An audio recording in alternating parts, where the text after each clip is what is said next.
Now come to the next, that is the left ventricle. The left ventricle is thick walled triangular chamber, and this left ventricle communicate with the left atrium through the left atrioventricular orifice and communicate to the ascending aorta through the aortic orifice.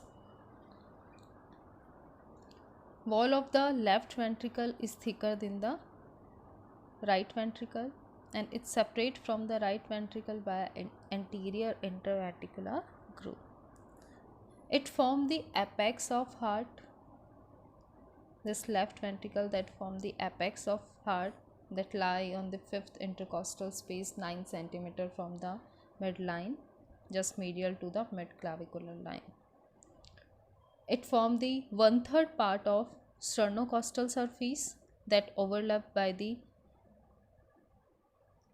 left lung and the pleura, and it forms the left surface of the heart. The left surface of the heart is formed by the left ventricle, and this left surface separate from the mediastinal surface of the lung by pericardium and the left phrenic and pericardiophrenik vessels and mediastinal pleura. Interior again here divided into two part. Rough part, that is a well developed large lower rough part, that is a inflow part or ventricular proper, then again developed by the primitive ventricle. And this smooth upper part known as outflow part or aortic vestibule that develop from the part of bulbus cordis. This outflow part and the inflow part make a acute angle with each other. This outflow part lie above, front and to the right of inflow part. The inflow tract also have trabeculae carneae, same as we discussed in the right ventricle, but the difference between the right and the left ventricle here is the papillary muscle. There are three: anterior, posterior and septal, and in the left ventricle there are two papillary muscle, anterior and posterior. Moderator band that only present in right ventricle, that absent in the left ventricle. Left atrium open into left ventricle by a left atrioventricular complex or mitral wall complex, that is a bicuspid wall. The orifice of the left atrioventricular orifice is slightly smaller than the right, but right and the left atrioventricular orifice lie in the same plane. Again, the mitral wall complex, bicuspid or mitral wall complex also have four structure that we discuss in the same as we discuss in the right ventricle. One is the tricuspid annulus. This outer ring, this is a tricuspid annulus that form the collagenous ring. Then there is a leaflet or cusp, anterior and posterior cusp. Then there is a chorda tendineae, and fourth one is a anterior and posterior papillary muscle. So first is a tricuspid annulus, second the anterior and posterior cusp, third is the chorda tendineae, and fourth that is a papillary muscle. These four structure form the bicuspid or mitral wall complex. Here in this there are only two cusps, anterior and posterior. Outer one, this is a tricuspid annulus, two cusp, chorda tendineae and the papillary muscle. Here some chorda tendineae, that is the strongest strand of rough zone chorda tendineae, that is called Stewart chorda. Other arrangement are same as in tricuspid, same as in right ventricle. This strut chordae provide better anchorage to the anterior cusp during ventricular systole. Now the outflow tract,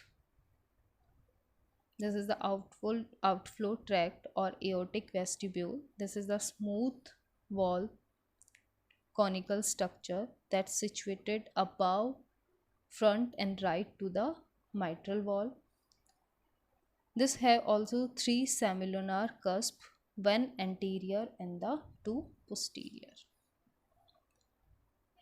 Now come to the functions of the right and the left atrioventricular wall. This right and left atrioventricular wall or tricuspid or mitral wall open during the diastole to allow the blood to enter into the ventricle from the atria, and these valves close during the ventricular systole to prevent regurgitation of blood into the atria. So this is the main function of right and the left atrioventricular valves. So here this is the cross section of right and the left ventricle. Right ventricle that form the 2/3 part of sternocostal surface and 1/3 part of the diaphragmatic surface. This left ventricle form 1/3 part of the sternocostal surface and 2/3 part of the diaphragmatic surface, and separate from each other by interventricular septum. There is anterior interventricular groove and posterior interventricular groove. Cavity of right ventricular is semilunar due to convexity of interventricular septa is directed towards the right ventricle. In the right ventricle, there are three papillary muscle, anterior, posterior and septal. In the left ventricle, there is anterior and the posterior papillary muscle. Here, right atrioventricular orifice is guarded by three cusp tricuspid wall complex, and the left atrioventricular orifice is guarded by the two cusp or mitral wall complex. If we're going to see the outline of the cavity of right and left ventricle, so here this is the right atrioventricular orifice, and the cavity of inflow part is directed downward, forward and towards the left, and above there is an outflow tract that directed towards the pulmonary orifice that guarded by the pulmonary wall or semilunar wall, and the inflow and the outflow part make a obtuse angle with each other. If we're going to see the outline cavity of left ventricle, it left atrioventricular orifice that is guarded by the bicuspid wall or mitral wall. Here the inflow part is directed downward, forward and towards the left towards the apex of heart, and the outflow part that directed above and to the right towards the aortic orifice that again guarded by the semilunar cusp, and the inflow and the outflow tract here again make a acute angle. So the right ventricle in this inflow part and the outflow tract make a obtuse angle. In the left ventricle, inflow part and the outflow tract is making a acute angle with each other. Now come to the semilunar valve that present in the pulmonary trunk and the aortic valve, that is semilunar valve. First, the pulmonary orifice that guarded by the three semilunar cusp. There are two anterior and one posterior. This is the embryological position of the pulmonary valve, in which one anterior and two posterior, but due to the anti-clockwise rotation, final position of the cusp are there are two anterior and the one posterior. These semilunar cusp are directly attached to the wall of the pulmonary trunk. Each cusp formed by the reduplication of endocardium and form the small pockets. Mouth of these small pockets is directed upward, also known as pulmonary sinus. The free margin of the cusp are directed towards the lumen of pulmonary trunk, and the midpoint of the free margin there is a fibrous nodule. The structure of aortic and pulmonary wall are same, so the free margin of the mid is the fibrous nodule, and from the fibrous nodule the crescent is directed towards the base of cusp on each side. This is the lunule. So there in the free margin on the mid there is a fibrous nodule, and each side there is a crescentic edge, that is the lunule, and between the base and the free margin there are small pockets in each cusp, that is known as pulmonary sinus. For the aortic wall that guarded the aortic orifice, there are three cusps, one anterior and the two posterior cusp. This is the embryological position of the aortic wall, where two anterior, right and the left anterior cusp, and the one posterior. But again, due to the anti-clockwise rotation, the final position of the aortic wall is right one, that form the anterior, and the two posterior, right posterior and the left posterior.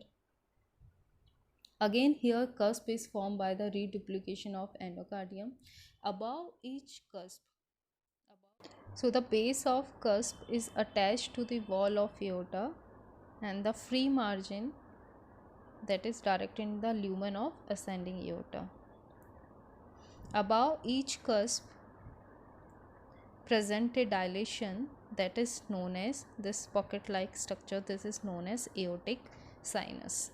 Anterior aortic sinus that give origin to the right coronary artery, and the left posterior aortic sinus that give origin to the left coronary artery, and the right posterior is the known coronary sinus. Understand by this diagram, this is the embryological position of aortic wall. As we discussed, there is a two anterior in embryological period, there is a right anterior and the left anterior. So right anterior sinus give right coronary artery, and left anterior sinus give left coronary artery. But due to the anti-clockwise rotation, there is one anterior, that is a right one, that form the anterior cusp. So from anterior aortic sinus that give origin to the right coronary artery, and two posterior, there is a right posterior and the left posterior. So this left posterior aortic sinus gives left coronary artery, and this right posterior that form the non-coronary sinus. So during the ventricular systole, the walls are open. The cusp are pressed towards the wall of vessel as blood is forced upward, and that form a triangular orifice, that form a triangular outline. And this wall closed during the ventricular diastole. The free margin, the nodule on the free margin of the cusp opposed with each other and form a triradiate line.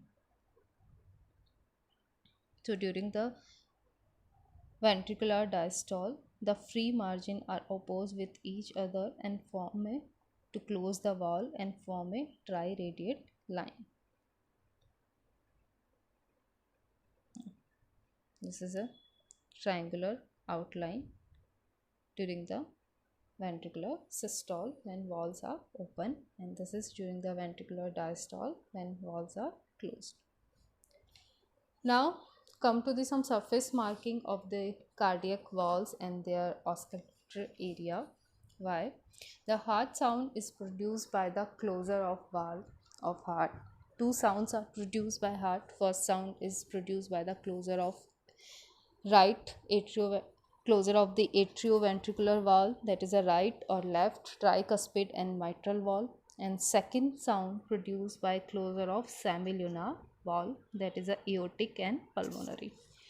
These sounds are heard by auscultation with stethoscope, but best here over the area that's situated away from the location of the wall in the direction of blood flow. So here we discuss about the surface marking of the wall and site of their osculatory area. First come to the pulmonary wall. A horizontal line that is a 2.5 centimeter long behind the medial and left third costal cartilage and adjoining part of the sternum. This is the left third costal cartilage. It is a 2.5 centimeter long. The auscultatory area of this pulmonary valve is present in the second left intercostal space. This is the second left intercostal space near the sternum. Now come to the aortic valve. This is an oblique line 2.5 centimeter long again behind the left half of the sternum opposite to the third intercostal space, and the auscultatory area present in the second right intercostal space near the sternum.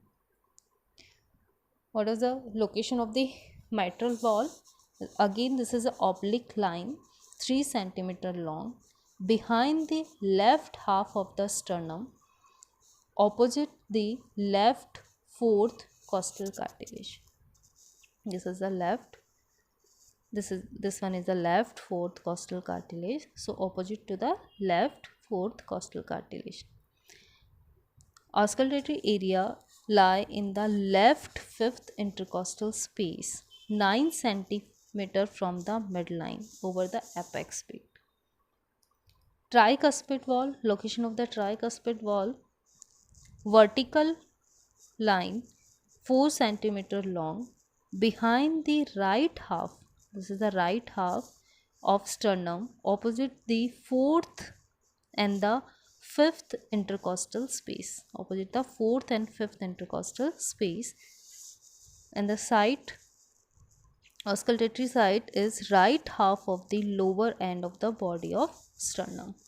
So this is the surface marking about the pulmonary valve, aortic, mitral and the tricuspid valve along their auscultatory areas. Now come to the applied anatomy. There is a stenosis of valves and the regurgitation or incompetence. Narrowing of the valve orifice due to the fusion of cusp. This is known as stenosis. During the ventricular diastole, the valves, mitral valves or tricuspid valve doesn't open all the way. This is a stenosis. And another, there is a dilation of the valve orifice or stiffening of the cusp due to the imperfect closure of the valve, leading to the backflow of blood. This is known as incompetence or regurgitation. Valve doesn't close properly during the ventricular systole. Atrioventricular valve doesn't close properly. So this lead to backflow of blood into the atria. This is known as regurgitation or incompetence of the valve. Now come to the mitral valve stenosis.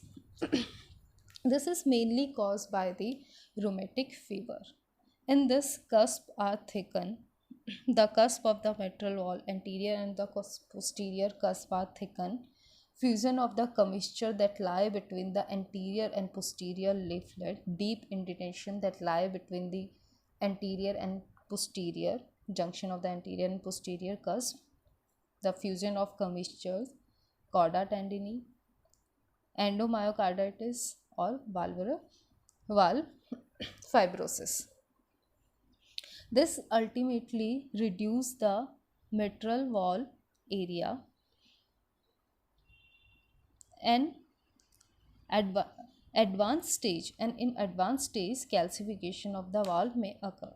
So the blood doesn't pass from left atria to left ventricle. This lead to normally the blood enter from left atria to the left ventricle, But due to the mitral wall stenosis, blood not pass through the left atria to the left ventricle. This will lead to increase the left atrial pressure. This will need to increase the left atrial pressure, and left atrium extension of the left atrium or ballooning of the left atrium. So the blood start entering into the pulmonary vein. This lead to pulmonary hypertension, and then there is a capillary congestion. So just behind the left atrium, important relation are esophagus and the left recurrent laryngeal nerve. Expansion of the left atrium compress the esophagus that lead to dysphagia or difficulty in swallow. Compression of the left recurrent laryngeal nerve that lead to hoarseness of voice or Ortner syndrome. As capillary congestion due to pulmonary vein hypertension, there is a capillary congestion. This lead to dyspnea or difficulty in breathing. So in the mitral valve stenosis, there are dysphagia due to compression of esophagus, dyspnea due to capillary congestion, and hoarseness of voice due to compression of the left recurrent laryngeal nerve. Now tricuspid stenosis. In tricuspid stenosis, blood flow from the right atrium to the left ventricle is reduced, and the elevation of right atrial pressure, this lead to venous congestion. Next is the aortic stenosis. In the aortic stenosis, there is an accumulation of blood in left ventricle. This cause is dilation of the left ventricle and the hypertrophy, and there is a low cardiac output. Pulmonary stenosis is usually congenital. It's seen in the Fallot's teratology. This Fallot's teratology is developmental defect due to unequal division of truncus arteriosus. The heart tube, upper end of the heart tube have truncus arteriosus that divide by the spiral septum or conotruncal septum into pulmonary trunk and the aorta. If there is an unequal division of truncus arteriosus, this may lead to pulmonary stenosis. There is a pulmonary stenosis, displacement of aortic orifice to the right to override the ventricular septum, and the patent ventricular septa.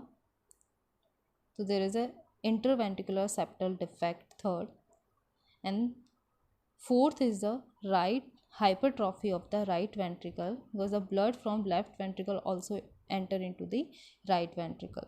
So there is a hypertrophy of the right ventricle. So there are four features: pulmonary stenosis due to unequal division of truncus arteriosus, the spiral septum that divides the truncus arteriosus lie more anteriorly, that's why pulmonary stenosis. Displacement of aortic orifice to the right that ride over the ventricular septum, defect in the spiral septum, that's why there is a ventricular septal defect, because the bulbar septa doesn't meet with the interventricular septa, that lead to ventricular septal defect. So there is a patent interventricular foramen, and this may lead to hypertrophy of right ventricle. So this is about the Fallot teratology. Thanks.